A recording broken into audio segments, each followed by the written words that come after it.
supporting the government in ensuring that with the launch of the BESS procurement process that is not only transparent and fair, but there's a level playing field for both local and international players to participate. Ramiro? Hi everyone, hi to my colleague panelists, and hi everyone. Thank you for allowing me to participate in this way. That's a very broad question and interesting. And having that also with the interest and approaching this competitive process, allowing private investors to come in and not affecting public budget, ROC is assisting the government also with other partners in designing and implementing the most bankable competitive tender as possible. So you would get scale, you would get lower prices, and also designing this to implement it in tranches.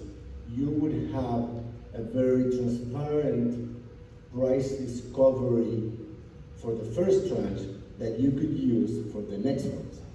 So this is the first time Barbados is, as Minister was saying in her keynote speech, this is the first time Barbados is facing a competitive process. And it's the first time it's introducing BESS, apart from what PLPC has done. But so this has been a very challenging procedure up to now, but we see a lot of interest from the market, from private investors, national and international, as we have seen in the request for information.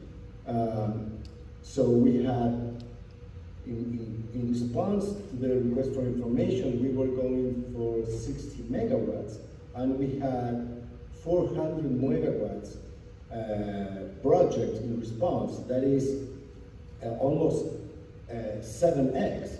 So that is very stimulating going forward. And about your particular question on how do we propose to have the most transparent tender as possible, securing the risky instruments and bankable approach, I would say that the grid characterization study that we have conducted with the assistance of PLPC and other partners would give all investors a clear idea where BESS is needed, how much BESS is needed in each interconnection point, and also the size of the projects. So that is a very good information to level the field for all the investors, having them the opportunity to choose where they would be developing their projects and where they would be connecting and which interconnection points, knowing the capacities of each one. And on the other side, we are including many de-risking instruments and features into the request for proposals, into the PPA agreements, and also this liquidity support facility that is being designed to give support for any delay or breach of payment that the off-taker would have with the IPPs, with the awarded projects. A very substantial data there is that this liquidity support will be automatically ready and granted to awarded IPPs at no cost for them. And the big difference is that this has a revolving feature that allows to be in force and effect for the whole term of the PPAs.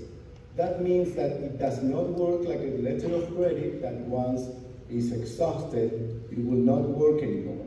So this is a very innovative approach to this liquidity support, and that would enhance the credit risk of all the projects and for the market itself.